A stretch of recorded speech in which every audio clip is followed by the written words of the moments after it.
belief that every person, no matter the harm they may have suffered or caused, has fundamental dignity because we are created in the image and likeness of God. And our lives and relationships and systems ought to model Jesus's reconciling way. So it is truly an honor to be joined by our tremendous panelists, Heather Thompson, Julio Escobar, and Ann Seymour, as we commemorate National Crime Victims' Rights Week. Before we go further, we wanted to go through a bit of housekeeping to maintain a sacred space for sharing and listening today. So just so everyone's aware, we are in meeting format, which means that we can see one another's Zoom boxes. So you're encouraged to enable or disable your camera and edit your Zoom name to reflect how you wish to be seen or known during this time. We also ask participants to remain muted throughout the duration of the webinar. We recognize that these conversations may be a trauma cue for some people. So please be attentive to your body, your emotions, and your needs. You should feel free to step away if needed, and take this moment to consider who you might reach out to if you are in need of support as strong emotions arise. Next, we ask and invite you to engage the chat with intention. So chat can be a wonderful way to build virtual community, and we recognize that a lively chat can sometimes be distracting. So please be discerning when sending messages in the chat, that they be on topic, respectful, and in the spirit of care and curiosity. And with that, this is an invitation to share with us your name and where you're joining us from. Just so everyone knows, there will be a time for you to send your questions in the chat at the end of the webinar, and we're looking forward to that time. Next, we wanted to let you know that closed captioning is enabled for this webinar if you wish to use it. So closed captioning is automated, so occasionally there are inaccuracies. You can access the closed captioning at the bottom of your Zoom screen. There's an icon with 2 small C's. Just click that icon to turn the closed captioning on or off. Also, simultaneous Spanish language interpretation is being offered. Thank you so much, Make. And instructions for how to access that are in the chat. Finally, coming to the close, please feel free to message Caitlin Tully with tech in her Zoom name if you have any questions or issues. And finally, we are live streaming this webinar on Facebook, but participants' faces, names, and chats are not visible on the live stream. A recording of this webinar will be made available on CMN's website to revisit and share as desired, and we hope that you will. And now I'd like to turn it over to Heather Thompson to lead us in our opening prayer. Thank you, Caitlin. Greetings, everyone. Let's take a moment to pray. Loving God, you are the author and sustainer of our lives. You know the anguish of the sorrowful. You are attentive to the prayers of the brokenhearted. Hear your people who cry out to join you in their need. Strengthen their hope in your lasting goodness. We pray today for all who are impacted by crime and violence. Draw them close to yourself. Let your face shine upon them. May they be surrounded by the choirs of angels and know your eternal peace and joy. Be near to all those who have been touched by violence, those who have been hurt, lost their loved ones, or lost their sense of security. Be for them a steady comfort and a safe resting place. Soften the hearts and steady of the minds of those who would do violence to others. May hate be replaced with love, violence with peace, and darkness with your light. Amen. Amen. Thank you so much, Heather.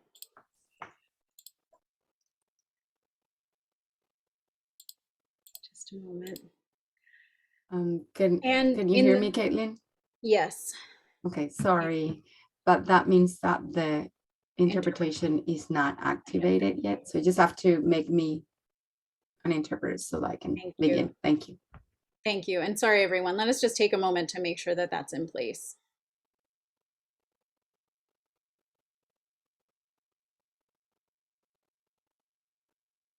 I know Maura and Caitlin are helping us out with that. I'll just wait for your signal when that's all set up.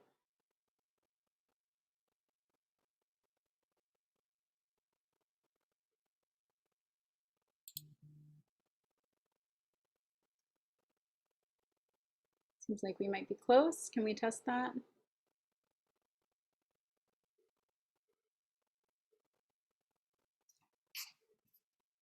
Thanks everyone for your patience.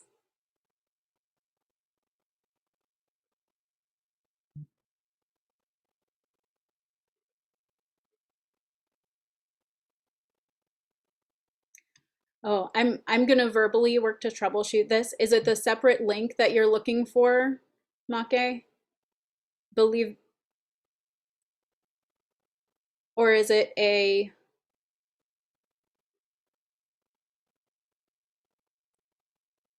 our tech folks can maybe come off of mute so we can troubleshoot this. Make, I just sent you an invitation. Did you receive it?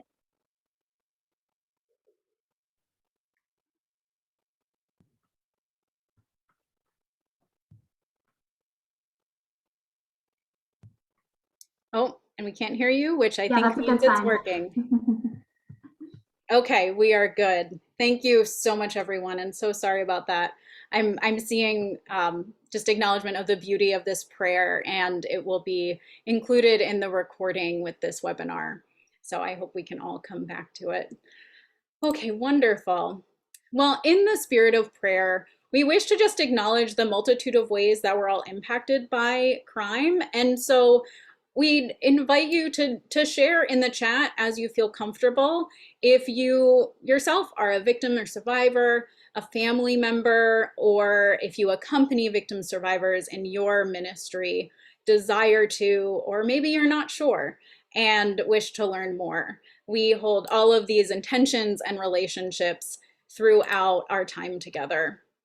And with that, I mentioned earlier that we are coming together during National Crime Victims' Rights Week and wanted to share a brief video about what the significance of this week is. So thanks so much. Rights are important. Everybody have rights, and a lot of people don't know they have rights. It's important to make sure that our work is survivor-centered and that we listen to survivors and make sure that we have folks in this field who know what the community needs. It's very important to have the voices of crime victims at the center of policy making. All crime victims have a right to services. All crime victims have a right to heal. It's through the culture that we're going to find healing. And my voice is the sound of justice.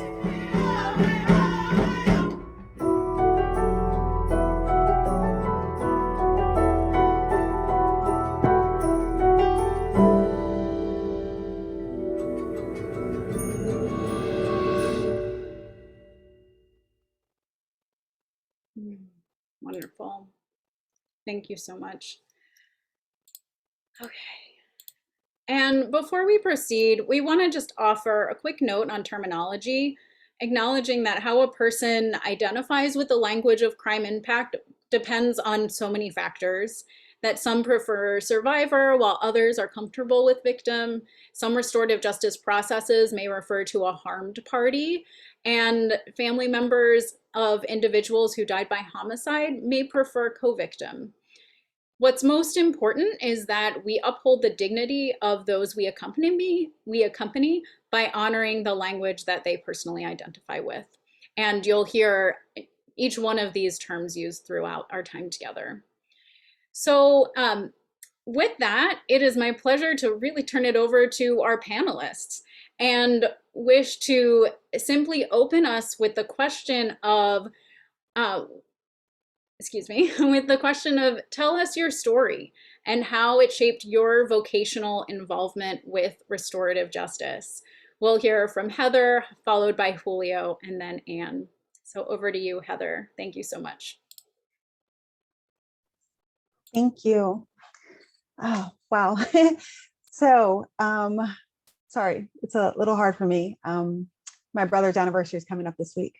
So my journey to restorative justice and forgiveness started 27 years ago when my brother David was murdered. He was my big brother. He was my idol. He was my hero. He was a really cool big brother. And I was 19 at the time. I was in college and I was studying to be a lawyer. I wanted to be a juvenile public defender. And when David died, everything changed. I became a very angry, frustrated, hurt kid. And I wanted the maximum possible sentence for the offender. And I didn't see, forgiveness. I didn't see closure. I didn't see anything but anger and frustration that someone had harmed my family and taken my brother away from us. And over the years, through multiple hearings, the trial motions hearing, the sentencing, my anger and my pain continued to build. And as I got a little bit older, I decided that I needed to find some forgiveness. I needed to find closure. And ironically, I was working at the courthouse where my brother's trial had taken place. And the young man who was incarcerated, his name is Brian, he came to court one day and he made a derogatory comment towards my brother. David was openly gay, and Brian used a slur that was offensive and hurtful, and all of the forgiveness and closure that I had found went out the window. But I took some time, and a few years later I said, I need to do this again. I need to start over. I need to find this closure and this forgiveness. And I reached out to the Department of Corrections in Maryland, and I asked if I could participate in a victim offender dialogue with Brian. And they allowed me to meet with a facilitator who was absolutely wonderful. And she walked me through the process. She walked Brian through the process. And we eventually met January of 2019. And when he walked into the room, the first thing I did was hug him. It was not planned. It was totally, my first reaction. He is a person who deserves respect. And in that moment, I realized that all the harm that had been caused to my family, it kind of went out the window because he was a person who deserved respect. And in giving him that hug, I was honoring that respect. And it took him off guard a little bit, but we sat down and we talked for about 90 minutes, had an absolutely amazing conversation. I learned a lot about him. He learned a lot about me. And in that process, I learned that the forgiveness was more for myself, not for him. Because for 20 some years, I had been angry at myself, and I had been holding on to survivor's guilt, the sibling grief, and all of that. But in that moment, I found the closure and the forgiveness that I needed. In turn, I reached out to Brian and I said, I'm so sorry for how I treated you. And he said, you owe me no forgiveness at all. You don't owe me an apology. He's like, I owe you the apology. And we talked through it, and he never actually specifically said what he was apologizing for. And I didn't ask at that moment. I just took it for what it was worth, and I accepted it. And we ended our meeting on a really good note. And I said, I'll be back to see you in a little bit, a couple months. And I left, and on my way home, I called my mom, and my mom is Caribbean. And she said, it is now your job to take care of him and make sure that he is okay. So I took that to heart, and I went back a few months later. Unfortunately, that visit did not go so well, and we did not talk, but it's okay because my facilitator walked me through that process as well. And I hold no grudges. I'm not upset or angry that it didn't work out. I do look forward to going back once the pandemic is completely over and facilities open back up. I look forward to going back to see him again. And through all of that, it led me to restorative justice and learning more about it.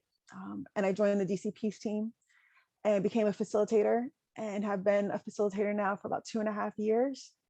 And I'm incredibly passionate about restorative justice and helping people heal from their harms, not just the victims, the families, the survivors, but also the offenders, because they are experiencing their own harms.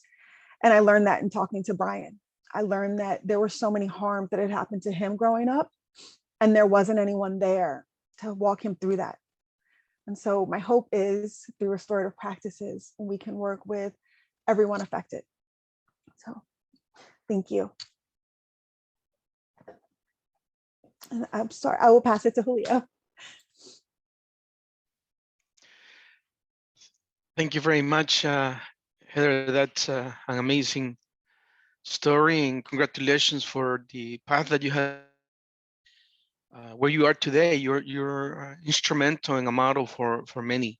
And if you can just look at yourself and see where you are, and know that you're not alone. We're with you on this, and we're working together towards obtaining peace day by day. My name is, good morning, everyone. Thank you for being here. My name is Julio Escobar, and I manage the Restorative Justice Ministry in the Archdiocese of San Francisco. My work started back in 1995, and that's when I lost my brother to an overdose of cocaine, a different type of crime, I want to say. I call it the silent crime, because drugs don't tell you basically how they affect you, and you just go with them. And that's what happened to my half brother. I didn't know him very much. I came to know him when he was an adult, and but that affected my in different ways. After his death, I attended a Cursillo de Cristiandad retreat, which unveiled basically who God was, and it hit me hard to the point where I decided to try to help young people. And so then I started to go to juvenile hall and working with young people and trying to bring the faith to them, but also become their friend and let them know the drugs were not the way to live. And my first experience in juvenile hall was when I encountered a young person that I was asked to speak with very first time, and he went on with his story. He had been in gangs, and at the end, towards the end, he was going on through different needs. But I was wondering, okay, what is he gonna ask me? What is he gonna ask me, and how will I be able to support him?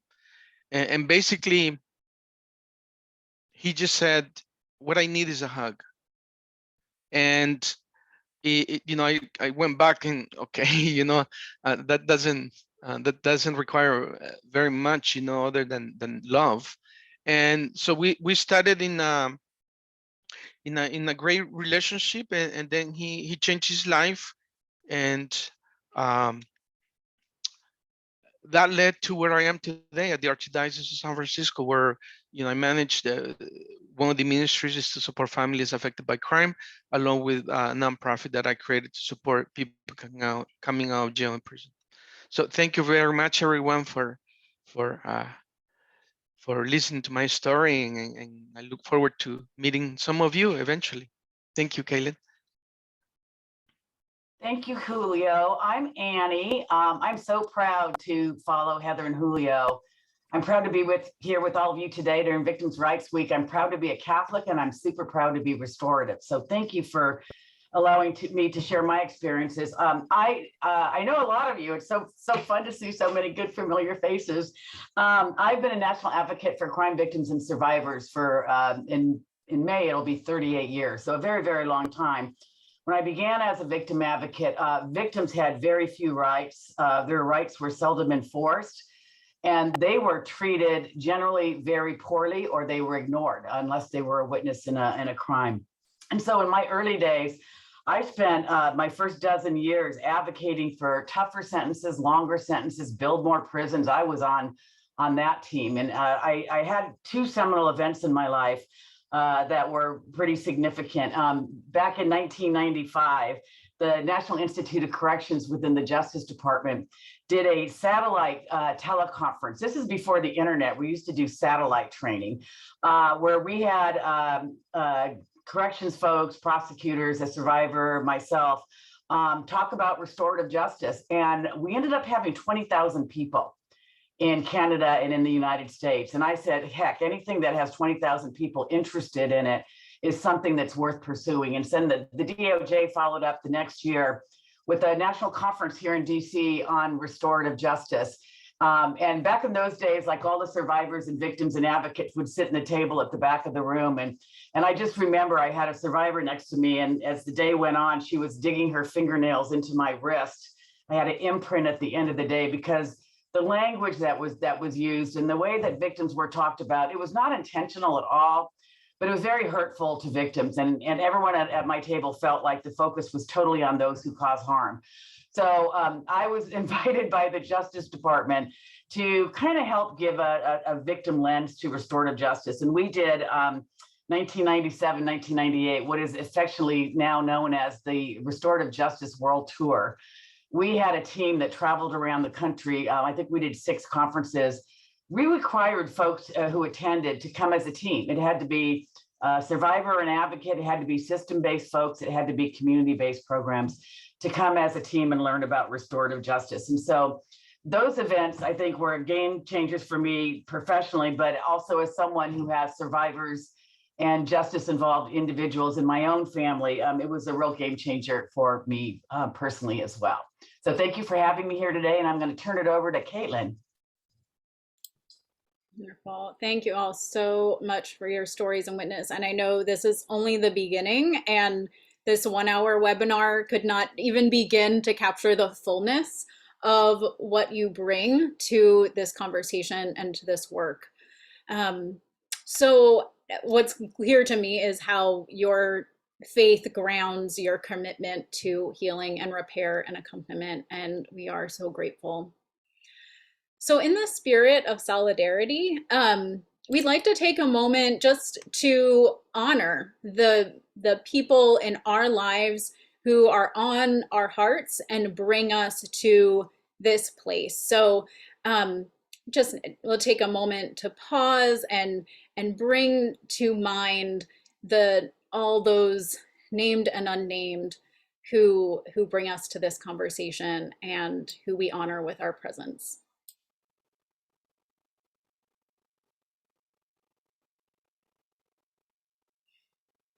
Thank you. And so we've heard a bit from each of you about how restorative justice has been a part of your journey. And we thought it would be helpful to pause and say more about the range of processes that lend themselves to pastoral accompaniment. And so each of these are outlined in a document with the same title as this webinar, our newest resource that we launched today that you will receive in the chat and in follow-up emails. But it outlines these 5 potential options, which include individual prayer and reflection or letter writing around restorative questions, even if those letters are never sent. Restorative retelling of the events or a person's experience of them with a dialogue partner. Restorative inquiry with fellow victim survivors in pairs, or we know this is powerful through core restorative practices such as circle process.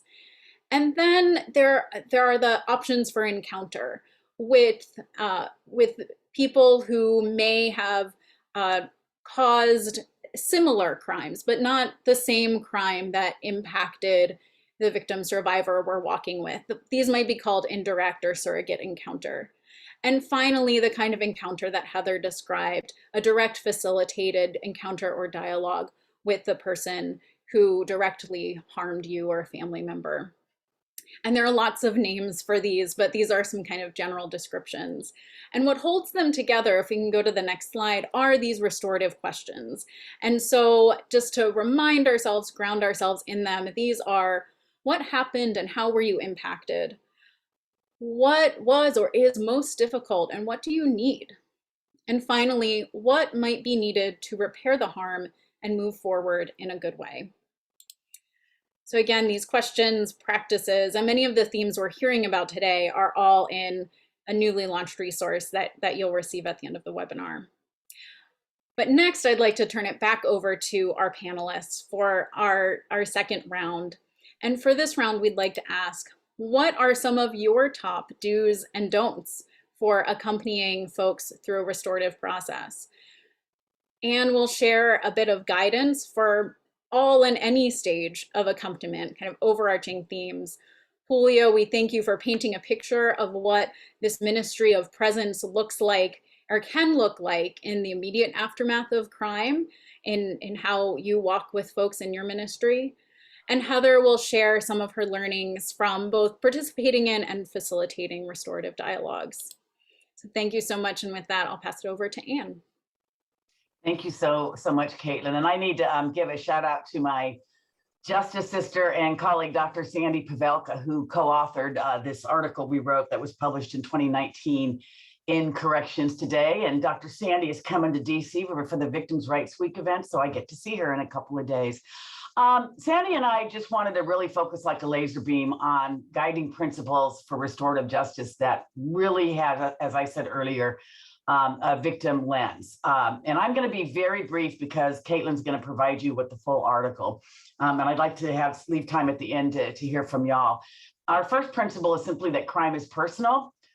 Most victims and survivors are known to the person who harms them.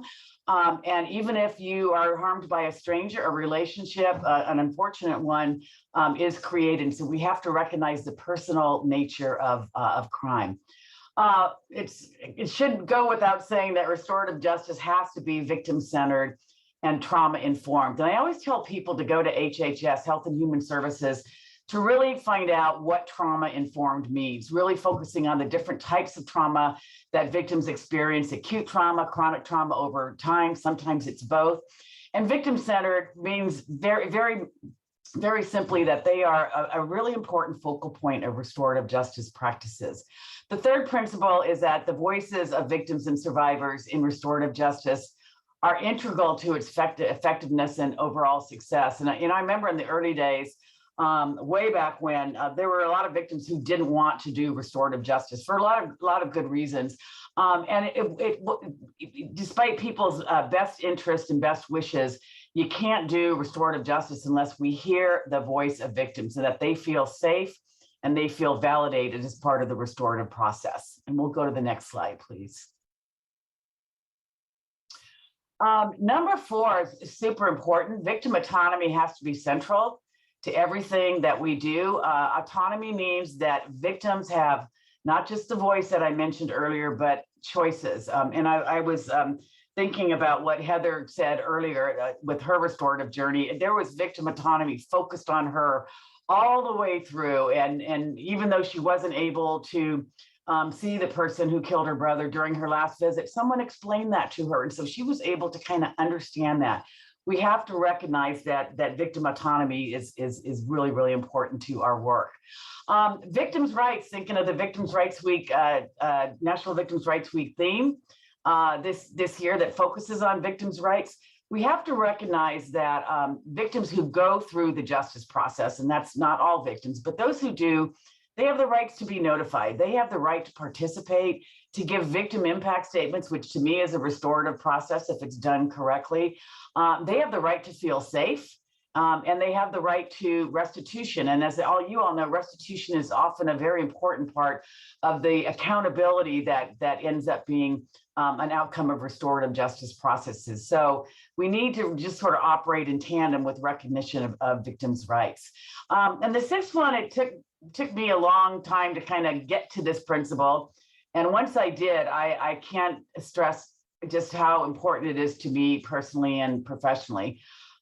Many justice-involved individuals, if not most, including youth, women, and men, have significant histories of trauma and victimization that can be addressed and validated within a restorative justice framework. And I need to clarify that someone who causes harm to others, we cannot let their past history be an excuse for the choice they made to harm others, but it's something that's a mitigating factor. We have to recognize that they harm others because they are often operating from a place of harm themselves, or self-harm, as we heard from Julio talking about his brother. So recognizing that when we're talking about victimization, sometimes when you're in a restorative process, every single person in that room may have a history of trauma and victimization. So that is my nutshell. I read all about it when Caitlin provides it to you after the webinar. And I'm going to pass it on to Julio, who's going to talk about the immediate aftermath and restorative justice processes.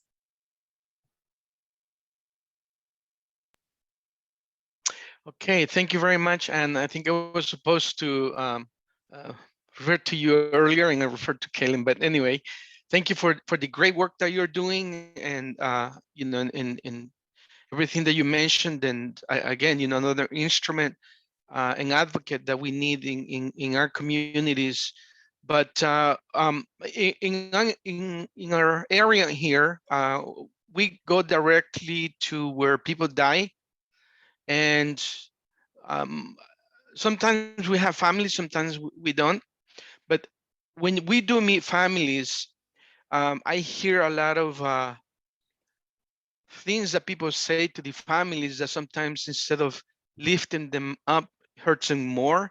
And you know, I hear, for example, people say, I understand. And I would say to don't say that you understand when someone loses a life, unless you had somebody in your own life that you lost, because that can hurt people.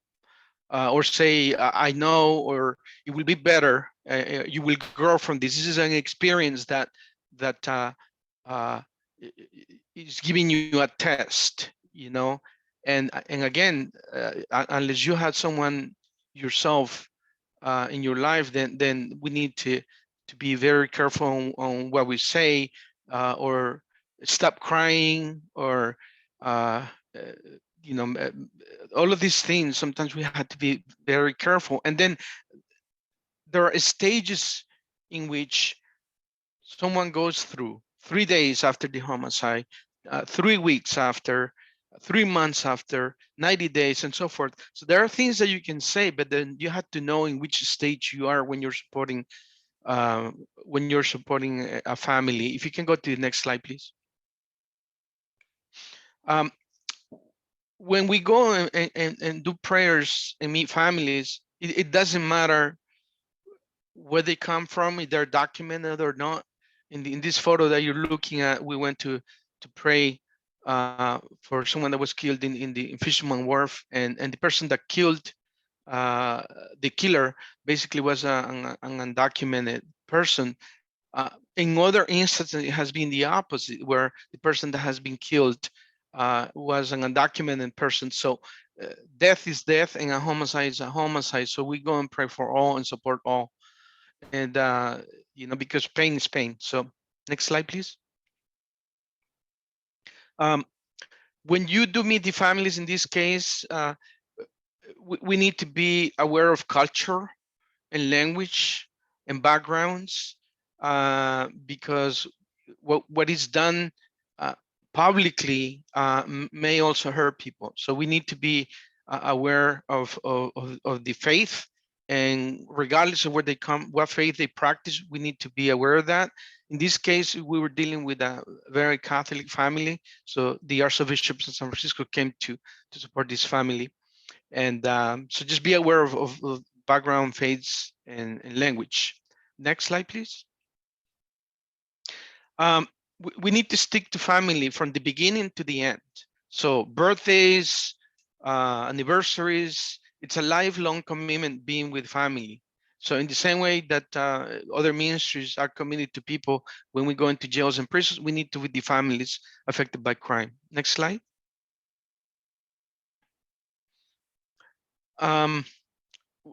Again, I think we need to be respectful of how people are feeling at the moment when somebody has just been killed, and let people know that you are with them.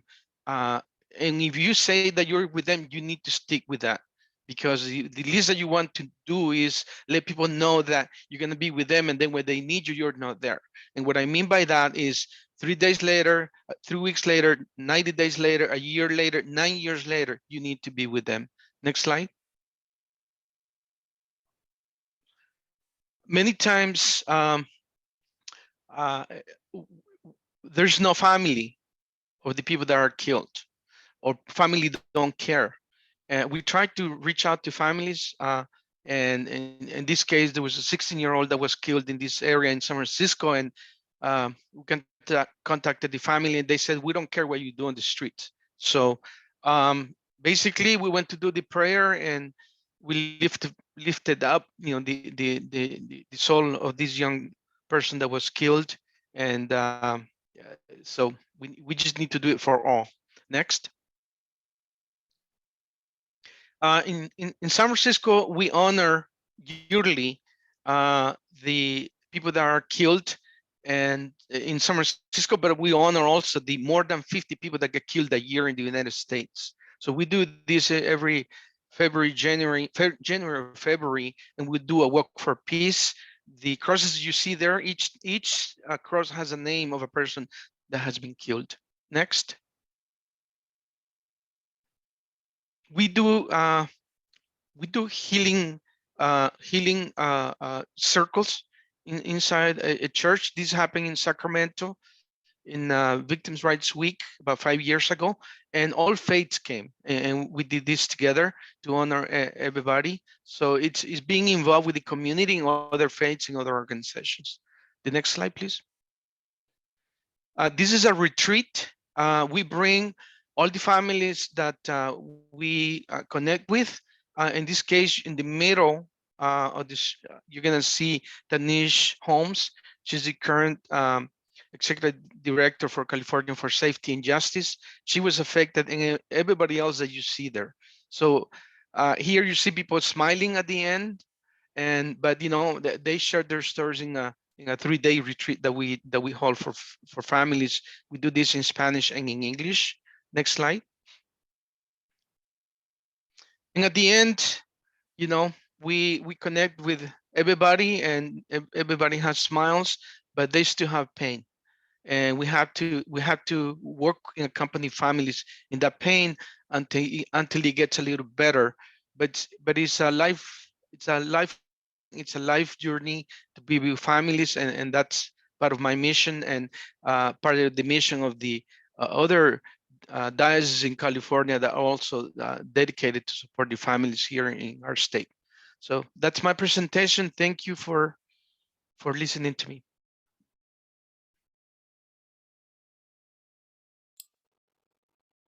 Thank you so much, Julio. Thank you. Pass it to Heather. Thank you. Anne and Julio, everything you both shared resonated so much with me. And the guiding principles, like I wish that somebody had given that to my family 27 years ago. It would have been incredibly helpful. And Julio, I like how you shared, what to say and how to share with someone who's going through a trauma, and just being there for them. So it's just so important.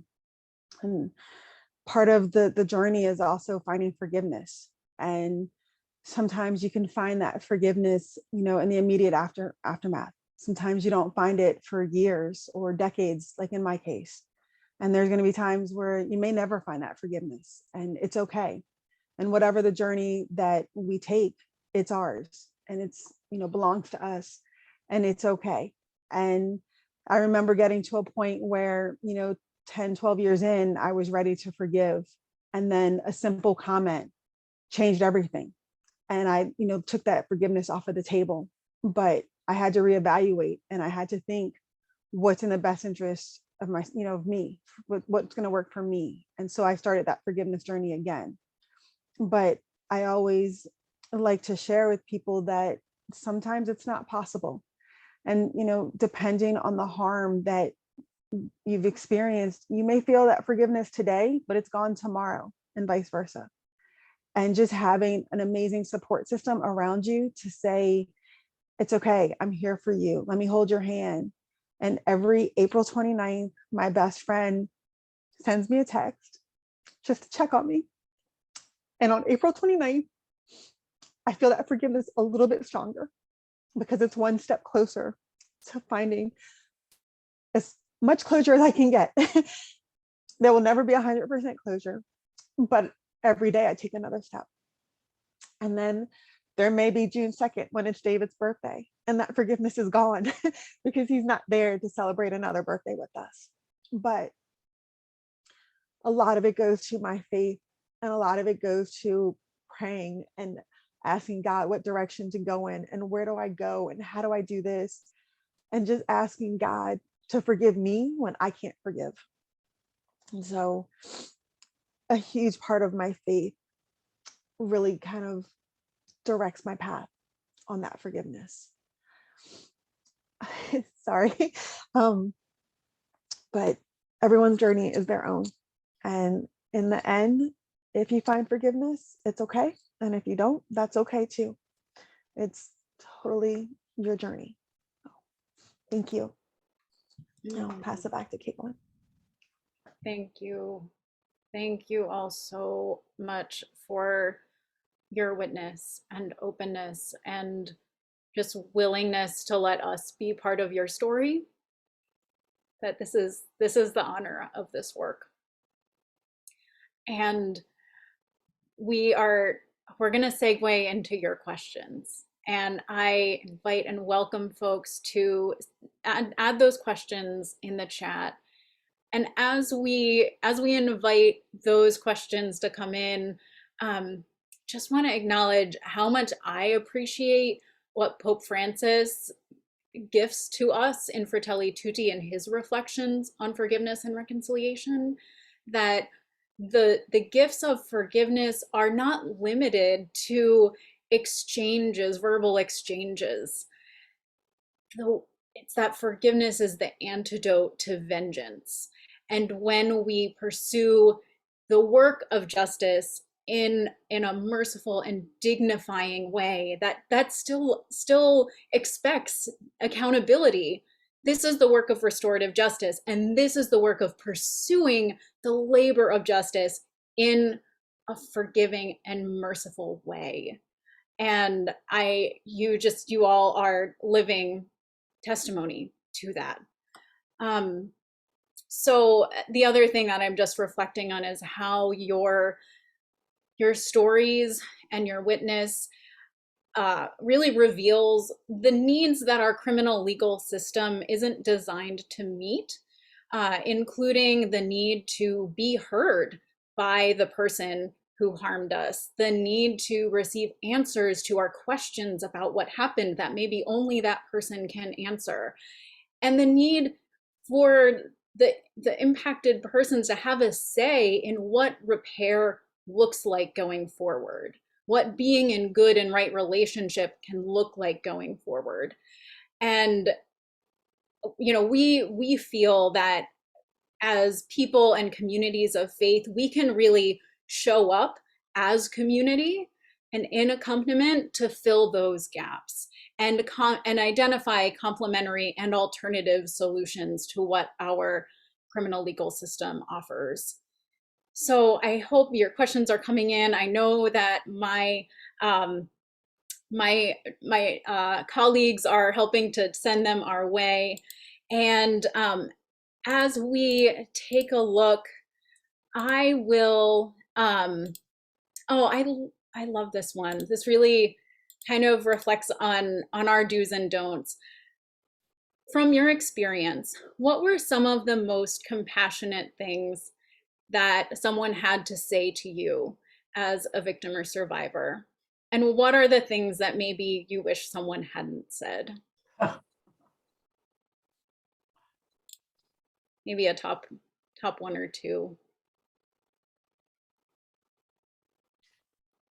I'll go ahead and jump in, and Heather, not to put you on the spot, but I would love to hear from your personal experiences. The most important thing we can say to a survivor is that I'm sorry, I'm just very sorry about what happened to you, and that what happened is not your fault. Those are the two things that we know are tried and true. The things not to say to victims are anything that second guess them, that judge them. As people of faith, we have to recognize that not all people are people of faith. And so sometimes religious platitudes are woefully inappropriate. And so just being sensitive, Julio pointed out the need for recognizing the diversity in the victims we serve, be sensitive to that diversity and know that our personal lens from our experiences, sometimes it's got blinders to other people's experiences.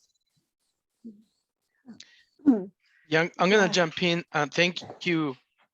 And I think I spontaneously said one time to a mother who lost her son, and I don't know if this was right or wrong, but I'll share.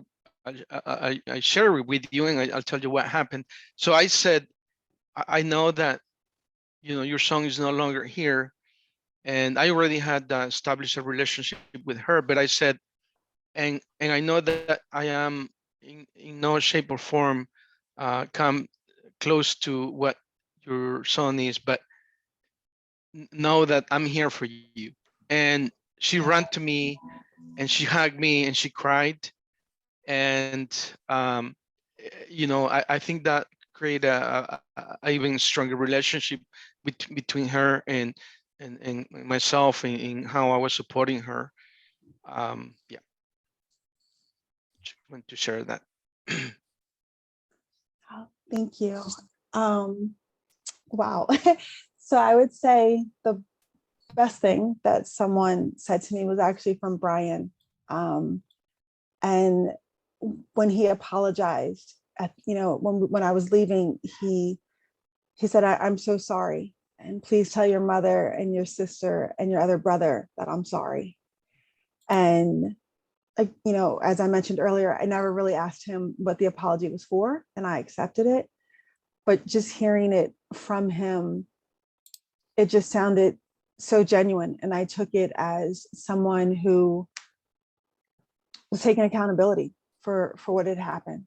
And I so appreciated him for saying that. The worst thing was actually from my sister. And I'm the youngest in the family, so I did not have as much time with David as my older siblings did. And when I was, going through the process of deciding if I wanted to do the dialogue, I didn't tell my brother or my sister because I didn't want to hear what they said. Because a few years before that, my sister had told me to move on and get over it. And David had passed away. And so now it was time for us to move on. And that was my sister. And it could have been coming from a place of grief, or it could have been coming from a place of anger. So I never, I never held that against her, because we all experience grief in different ways. And that was probably her way of dealing with it. I just don't share anything with her now about it, but that's my choice. And I try to respect the grief that she's going through. So yeah, thank you. Wonderful. Thank you all so much, and such incredible reflections. And I'm seeing one question here that I think I'll adapt a little bit. I'll share with you that Gretchen asks, starting a circle with a prayer or poem can be really helpful, as can ending that circle. And for those of us who are involved in restorative practices, I think this can be true for even just sitting with someone, right? We don't have to be in a formal circle to engage these grounding and spiritual practices that help create safe and brave containers for vulnerable sharing.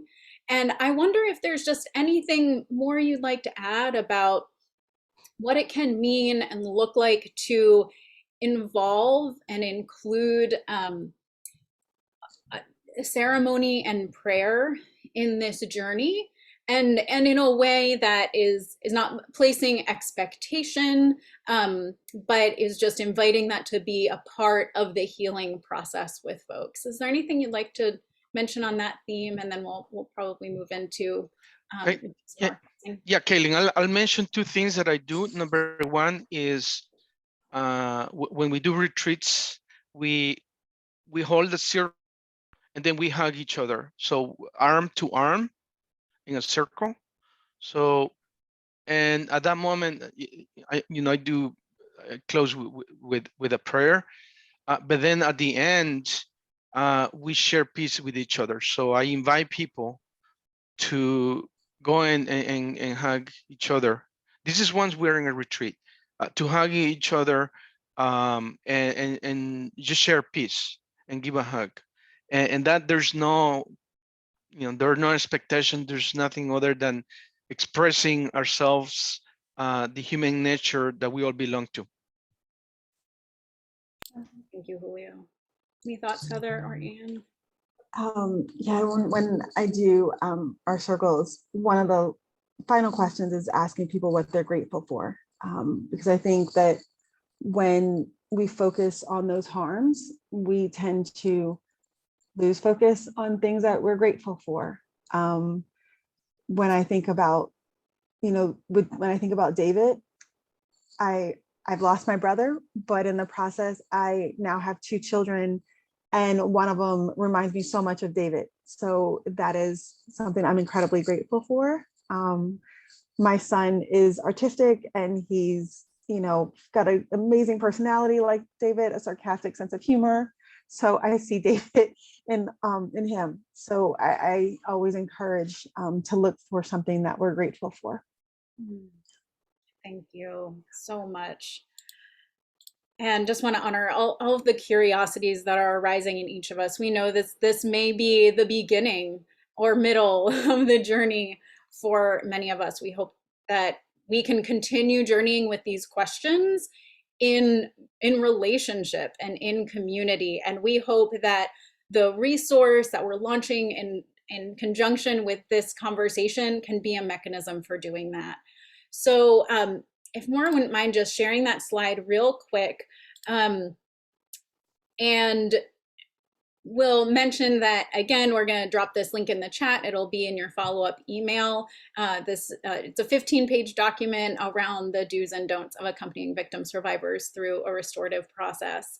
And if this is just one of many resources we offer, if you'd like to learn about additional ways to engage restorative practices in your parish or ministry, we encourage you to also check out Paths of Renewed Encounter, which is a restorative justice engagement guide for Catholic communities. And of course, we'd love for you to sign up for our newsletter and follow us on social media. And I'm just going to mention an important connection here, that the article that Anne was giving us the summary from, that she collaborated with Dr. Sandra Pavelka on, that is linked as part of the resource, the do's and don'ts resource. So you can read that full article at length, and a multitude of other supporting resources when accessing that. And now I'm actually going to turn it back over to Anne. Let's see, is she back on the line? I know she was getting. Yeah. She is. Okay, over Can to you, y'all hear Anne. me? Yeah. I kept getting tossed off, so someone doesn't like me on Zoom today.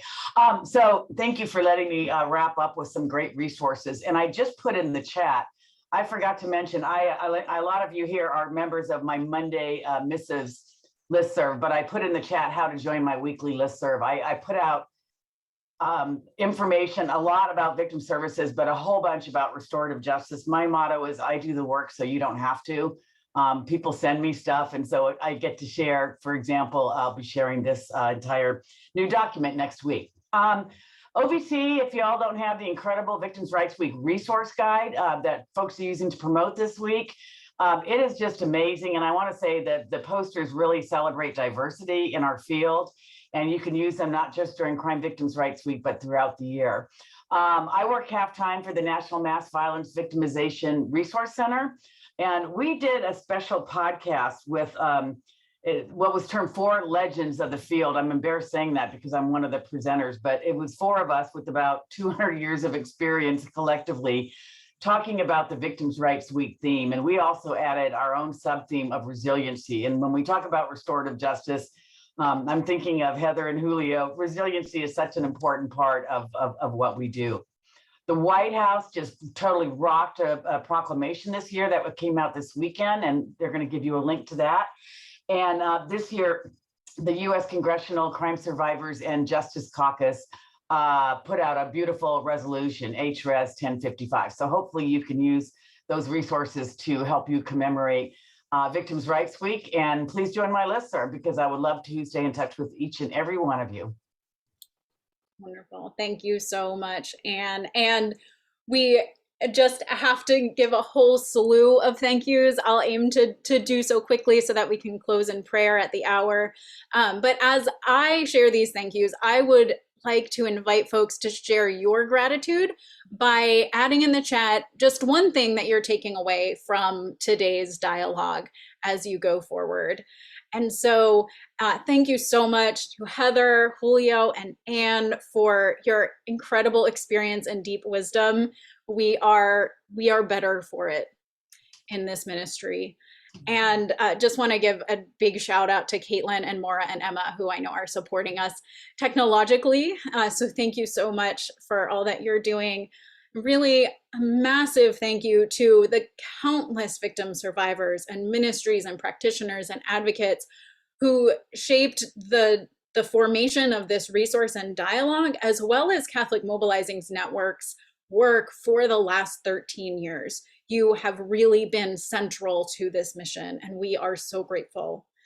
And finally, we want to give our thanks to every one of you who's on the line with us and everyone who supported you being here, everyone who's been a part of your journey that led you to this place at this moment.